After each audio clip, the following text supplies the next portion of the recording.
My Immortal, Chapter 4. I said stop flaming, okay? Abby's name is Ennaby, not Mary Sue. Okay, Draco is so in love with her that he's acting different. They knew each other before, okay? Draco! I shouted. What the fuck do you think you're doing? Draco didn't answer, but he saw the flying car and he walked out of it.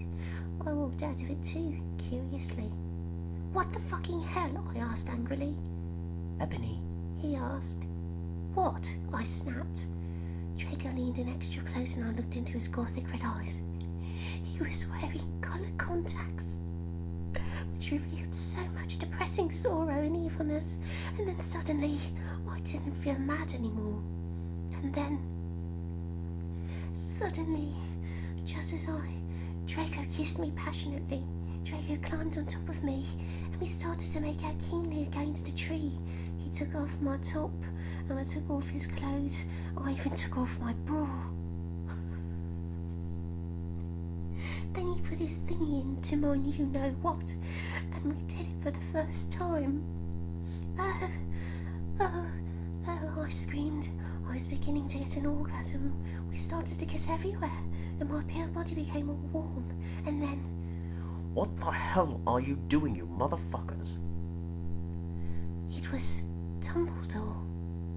Chapter 5. And stop flaming. If you flam, it means you're a prep or a poser. The only reason Dumbledore swore is because he had a headache, okay? And on top of that, he was mad at them for having sex. P.S. I'm not updating till I get 5 good reviews. XXXXXXXXXXXXX. Dumbledore made Draco and I follow him. He kept shouting at us angrily. You ludicrous fools, he shouted. I started to create signs of blood down my pallid face. Draco comforted me.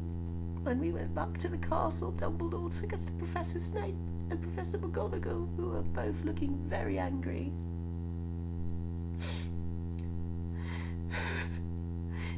They were having sexual intercourse in the Forbidden Forest, he yelled in a furious voice.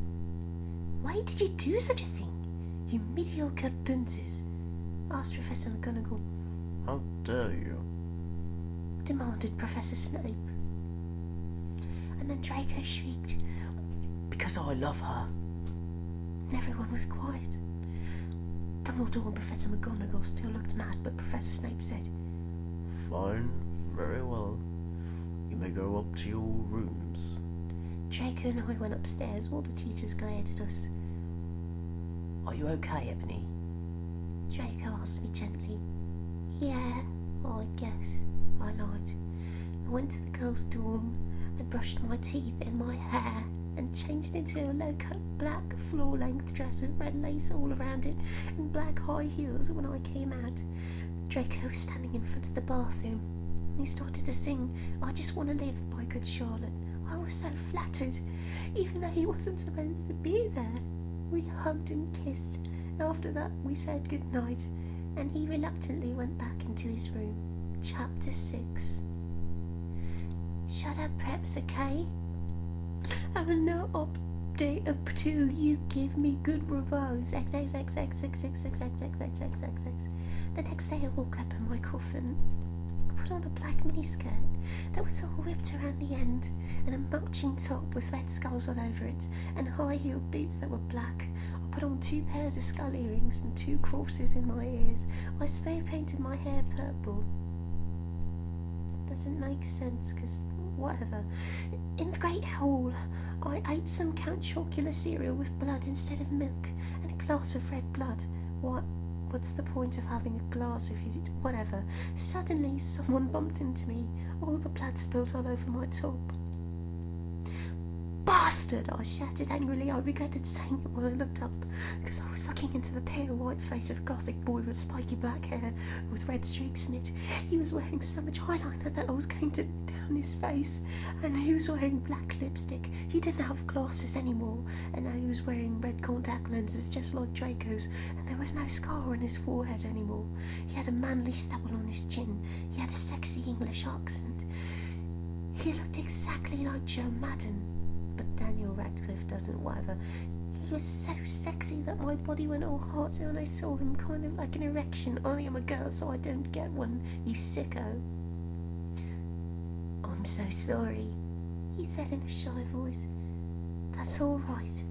What's your name, I questioned. My name's Harry Potter, although most people call me Vampire these days. He grumbled. Why? I exclaimed. Because I love the taste of human blood. He giggled. Well, I'm a vampire, I confessed. Really? He whimpered. Yeah, I roared. We sat down to talk for a while, then Draco came up behind me and told me he had a surprise for me, so I went away with him. Chapter 7, Bring Me to Life. And well, okay guys, I'm only writing this because I got 5 good reviews, and by the way, I won't write the next chapter until I get tons of good reviews. Don't flame me or report you. You have an ears and I'm married to her, okay? She's imperfect, she's a satanist, and she's got problems because she's depressed, for God's sake. Jake and I held our pale hands together with black nail polish as we went upstairs. I was wearing red satanist things on my nails and nail polish. What? That's... whatever. See, does that sound like a Maru suit to you? I waved to Vampire. Dark misery was in his depressed eyes. I guess he was jealous of me because I was going out with Draco. Anyway, I went upstairs excitedly with Draco. We went into his room and locked the door. Then we started Frenching passively. What? And we took off each other's clothes enthusiastically. Okay, he felt at me up before, and he took off my top. Then I took off my black leather bra and he took off his pants, and we went on the bed and started making out naked, and then he put his voice thing in mine and we had sex. Is that stupid? Draco, I screamed while getting an orgasm, and all of a sudden I saw a tattoo I'd never seen before on Draco's arm. It was a black heart with an arrow through it, on it in bloody gothic writing with the words vampire. I was so angry. You bastard, I shouted angrily, jumping out of the bed. No, you don't understand, Draco pleaded, but I knew too much.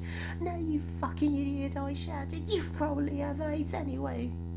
I put on my clothes all huffy and stormed out. Draco ran out after me, even though he was naked and he had a really big you-know-what, but I was mad to care. It was just too much to care. I stomped out and did so until I was in Vampire's classroom where he was having a lesson with Professor Snape and some other people.